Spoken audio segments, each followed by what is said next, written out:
السلام علیکم ورحمۃ اللہ وبرکاتہ۔ الحمدللہ وکفا وسلام علی عبادہ الذین اصطفیٰ، اما بعد۔ ناظرین کرام، اس سے پہلے میں نے توحید کی تعریف پر گفتگو کی تھی۔ آج توحید کی قسموں کے تعلق سے کچھ باتیں کرنی ہیں۔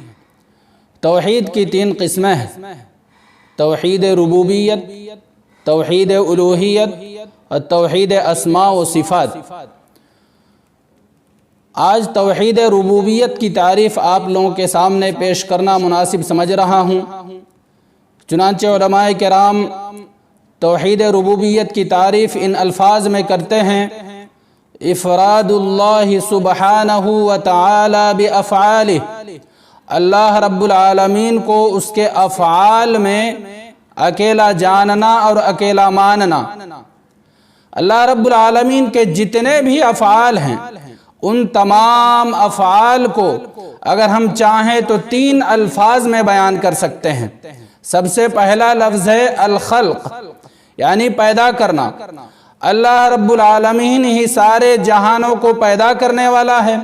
اللہ رب العالمین ہی موت و حیات کو پیدا کرنے والا ہے۔ اللہ رب العالمین ہی بیماری اور شفا یابی کو پیدا کرنے والا ہے۔ اللہ رب العالمین ہی اولاد دینے والا ہے۔ اللہ رب العالمین ہی بانجھپن کو پیدا کرنے والا ہے۔ گویا زمینوں کو، آسمانوں کو اور ان کے درمیان کی تمام چیزوں کو اللہ رب العالمین ہی پیدا کرنے والا ہے۔ یہ معنی ہے خلق کا۔ دوسرا لفظ ہے الملک، بادشاہت کرنا۔ اللہ رب العالمین ہی کی بادشاہت زمینوں میں، آسمانوں میں اور ان کے درمیان کی تمام چیزوں میں چلتی ہے۔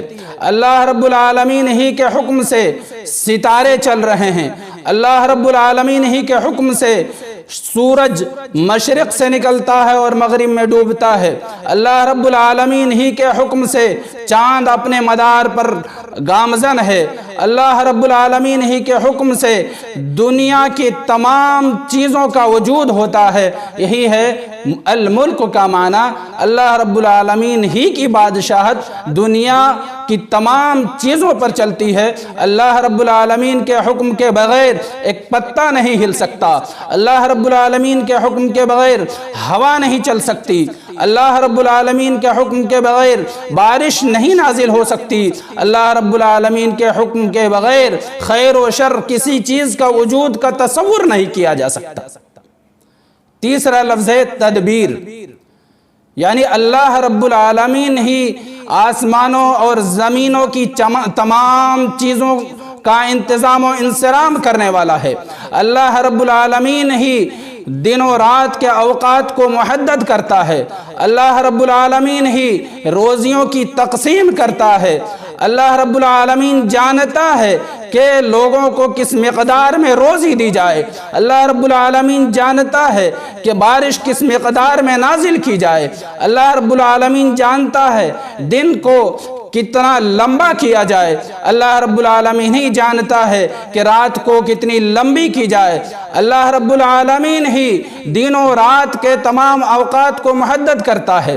اللہ رب العالمین ہی آسمانوں اور زمینوں کی تمام چیزوں کو اپنی مقدار میں رکھتا ہے اور اسی انداز پر تمام چیزوں کا انتظام و انصرام کرتا ہے۔ اللہ رب العالمین کے انتظام و انصرام میں کوئی اس کا ساجھا نہیں، کوئی اس کا شریک نہیں۔ اللہ رب العالمین جو کرنا چاہتا ہے، جیسا کرنا چاہتا ہے ویسا ہی ہوتا ہے، اس میں کوئی دخل اندازی کرنے والا نہیں ہے۔